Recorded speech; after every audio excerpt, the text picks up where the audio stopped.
Hello दोस्तों, कैसे आप? आपका दोस्त दोरारा और आप देख रहे हैं स्टेटिस्टिकल धमाल विद दोरारा। आज हम कॉन्सिक्वेंसेस ऑफ मल्टीकुलरिटी देखेंगे। ठीक है। मल्टीकुलरिटी हमें अभी तक समझ ये आई है कि मल्टीकुलरिटी हमें मल्टीपल रिग्रेशन मॉडल में देखने को मिलती है, जब हमारे पास दो या दो से ज्यादा इंडिपेंडेंट वेरिएबल्स आपस में कोरिलेट हो जाए, यानी कि उनका मतलब वो एक दूसरे के साथ ज्यादा अपना ताल्लुक बताएं। ठीक है।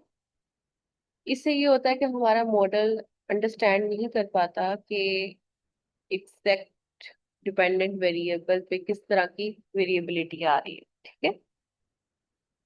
तो अब हम चलते हैं अपने फर्स्ट पॉइंट की तरफ। ओएलएस ओएलएस हमारे पास एक अजम्पशन है जिसमें हम ये कहते हैं कि हमारे ये दो या दो से ज्यादा जो एक्सप्लेनेटरी वेरिएबल्स हैं वो आपस में कोरिलेट नहीं होते। ठीक है। और हमारे पास जो उसका कोवेरियंस है वो इक्वल टू जीरो होता है। ठीक है। जब ये वॉयलेट होती है assumption, तो हमारे पास मल्टीप्लिनेरिटी की प्रॉब्लम हमें देखने को मिलती है। ठीक है। इससे ये होता है कि हमारे वेरिएंसेस और कोवेरियंसेस बहुत बड़े आते हैं। इससे ये होता है कि हमारी एस्टिमेशन प्रिसाइज नहीं होती है। ठीक है। वेरिएंसेस हमें क्या बताते हैं? वेरिएंसेस हमें बताते हैं कि हमारे डेटा में स्प्रेड किस तरह का है। ठीक है। हमारे डेटा की किस तरह का फैलाव है। और हमें कोवेरिएंसेस क्या बताते हैं कि हमारी किस डायरेक्शन में उसका फैलाव है। ठीक है। नेगेटिव है, पॉजिटिव है। अ, ठीक है। अब नेक्स्ट हम चलते हैं सेकंड पॉइंट जिसमें बात की गई है कि इसी वजह से, फर्स्ट पॉइंट की वजह से, हमारा जो कॉन्फिडेंस इंटरवल है ये बहुत बड़ा हो जाता है, बहुत वाइड है। The confidence interval tend to be much wider, which leads to a higher acceptance of null hypothesis. ठीक है। जब हमारे पास कॉन्फिडेंस इंटरवल बहुत बड़ा हो जाएगा तो ज्यादातर चांसेस ये होता है कि हम नल हाइपोथेसिस को एक्सेप्ट करें, यानी कि हमारे पास इनसिग्निफिकेंट रिजल्ट है। इनसिग्निफिकेंट रिजल्ट है और साथ ये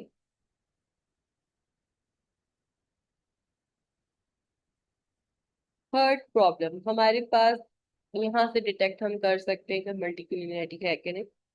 जब हमारे पास दो या दो से ज्यादा कोफिशिएंट्स, यानी कि beta 1, beta 2, beta 3, so on जितने भी हैं, वो स्टेटिस्टिकली इनसिग्निफिकेंट रिजल्ट थे। वही बात जो प्रीवियस हमने पढ़ी है।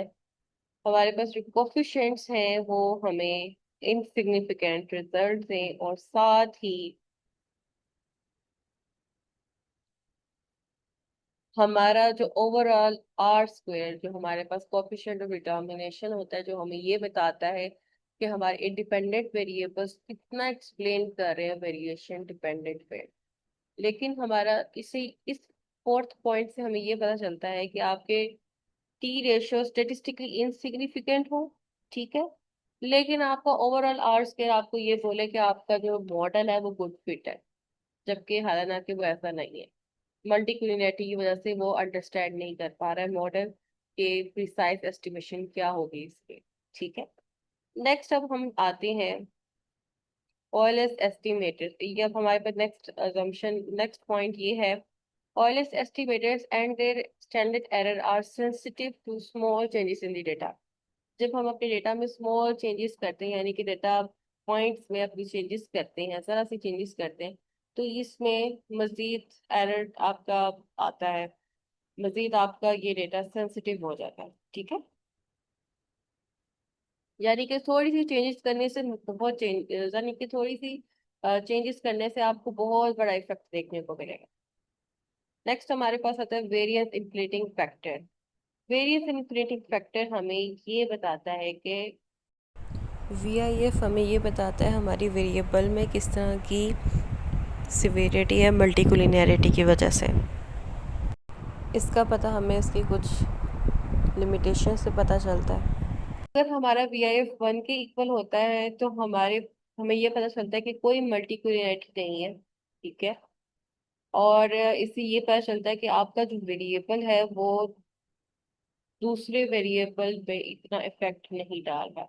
अगर VIF 1 और 5 के बीच में हो, इन बिटवीन हो, तो हमें ये पता चलता है कि मल्टीकुलिनिटी है, लेकिन इस हद तक नहीं है कि आप कह सकें कि रिजल्ट्स बिल्कुल ही उलट जाए। ठीक है। अब जो हमारे पास नेक्स्ट आता है VIF, जब 5 और 10 के 5-10 हो या इससे ज्यादा हो, बहुत ज्यादा हो, तब हमें पता चलता है कि ये मल्टीकुलरिटी बहुत हाई लेवल की है।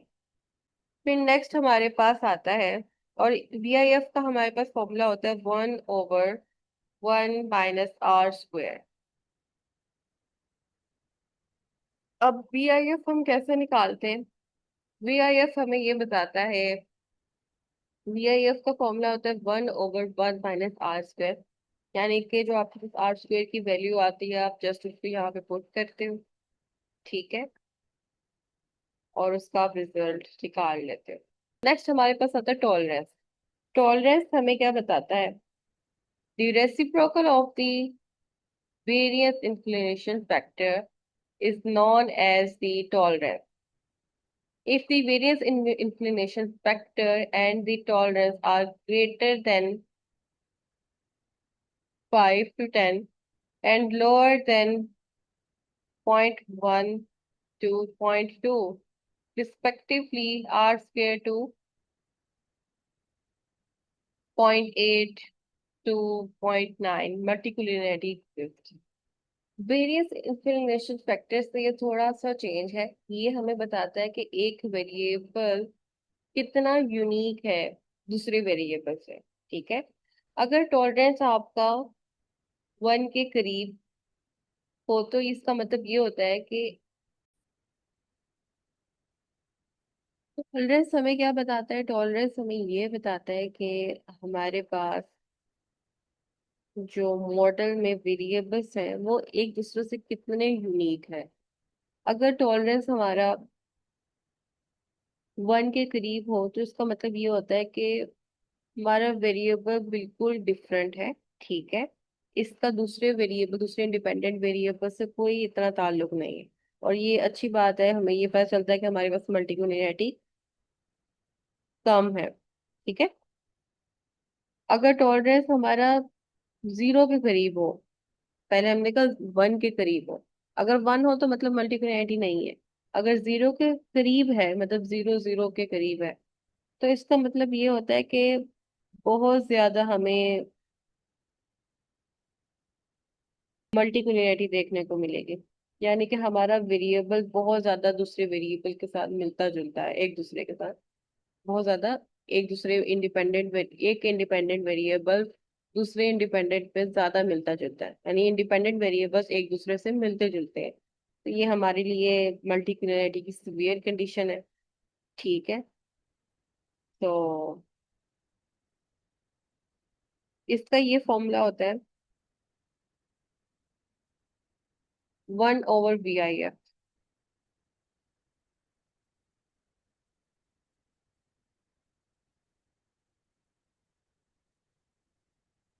टॉलरेंस का जो हमारे पास फॉर्मूला होता है,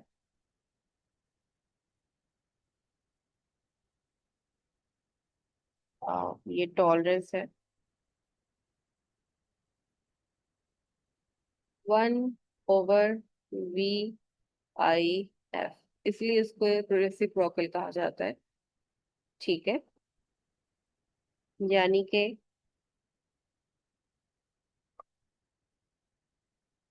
1/1 - R²। ठीक है। ये हमारे पास टॉलरेंस है, हमें बताता है हमारे जो वेरिएबल्स हैं वो आपस में कितने इंडिपेंडेंट हैं। ठीक हो गया। चलिए जी, आज के लिए इतना ही। वीडियो पसंद आई हो तो वीडियो को लाइक करें, शेयर करें और सब्सक्राइब किए बगैर मत जाइएगा।